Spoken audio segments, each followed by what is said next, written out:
We all know the value of regular exercise, and that's particularly true for seniors. Well, today we have with us Judy Beyers. She's a regular on the show. She's a personal trainer, and she has a gym in Edina, and she's brought along with her a remarkable success story.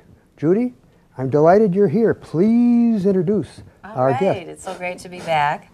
And this is Marlene, one of my superstar pupils. I met Marlene about 9 weeks ago, and she came in walking with a cane, and really heavily on the cane, and said that she needed to get stronger. And I'm going to let Marlene tell why. So. Well, my husband was diagnosed about a year ago with a cancer. And I finally came to the realization that I was going to have to get strong to help both me. Well, what brought you to the status of a cane? I had a hip replacement surgery back in 2000, which didn't work? Well, it kind of went wrong. And as a result, I had some paralysis in the foot and the lower leg. And what did they tell you? You could never do this or that? Well, they said I would never be able to drive. I would always have to wear a brace, and that I would gain weight I would not be able to get off. Pretty much that your life is just kind of going to be as a semi-invalid. So what happens when Marlene came in 9 weeks ago? Well, you know what I do is work with people on strength training. And the resistance training is the most important thing for anybody 50 and over to do, because it's very safe. It's not ballistic like aerobics where you're not jarring your joints. And it's about getting the muscle back that we lose as we age. So first we use the person's own body weight as the resistance.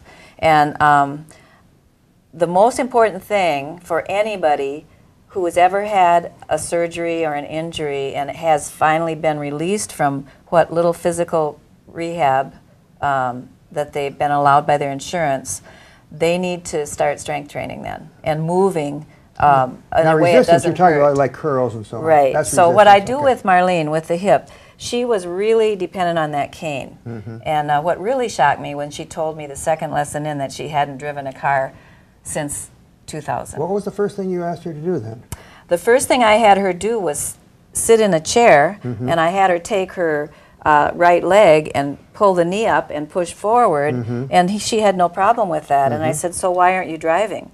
That's your driving leg. So I gave her the assignment that she's to go home to her husband, and they were to go practice driving, which they did. Then we proceeded we had to strengthen that weak leg because it hadn't been used very much. So I had her come over here and sit in a chair. Would you do that now? And I'm going to show you what we started with. And I want to tell people at home,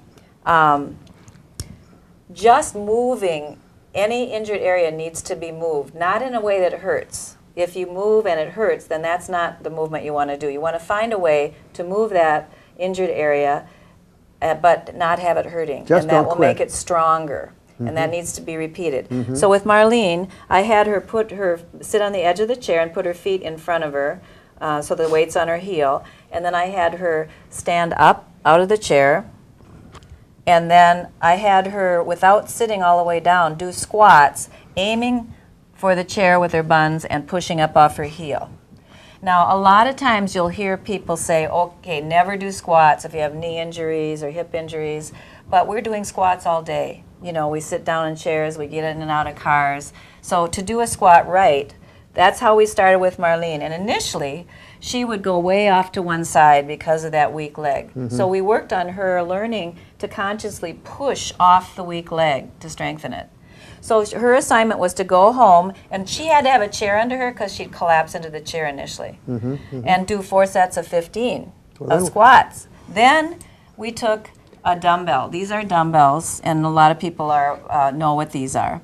And I had her hold one dumbbell really close to her, and then she would weight the exercise with 5 or 8 pounds. So just do a couple of reps of that. And we taught her not to bend over too much, but to look up and keep the weight over her hips. And then what just really surprised me. She was so good at picking up the form that I thought, we're going to use the barbell. Because the barbell is the big tool in weight training to open up your posture. So I brought along a 12-pound, 5-foot bar. And I taught her how to put it up to her neck, put it over her head, and then bring it down and set it right on the top of her back. And of course, this is something that you would need a trainer to teach you. You don't want to try this by yourself at home, but once you learn how to do it, it's very powerful.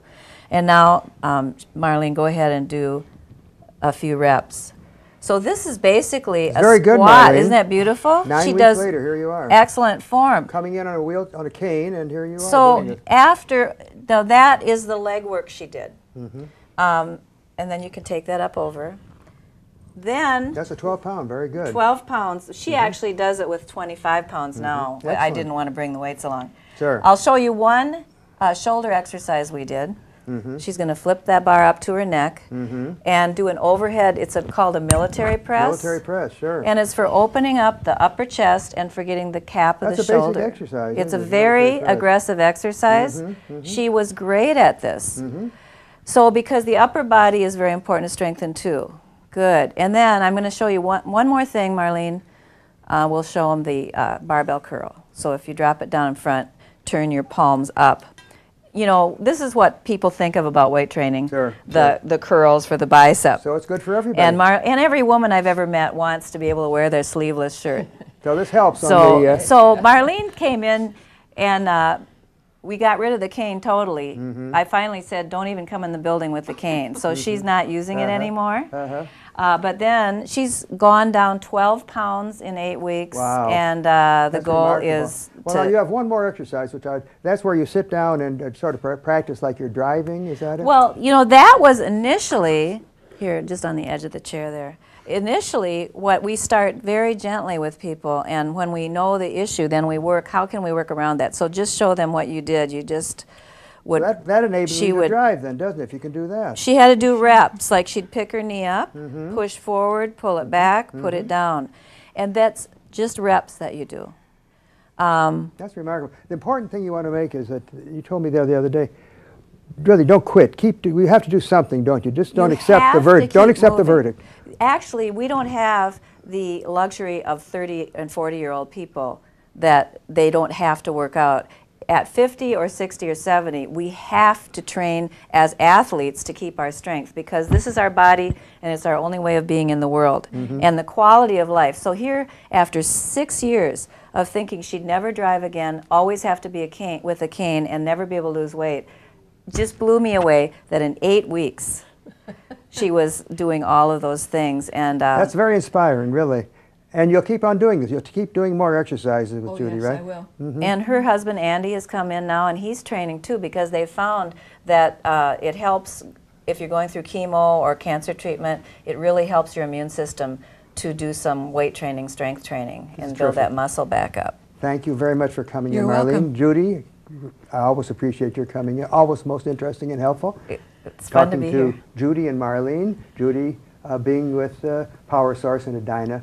Thanks a lot. Thank you.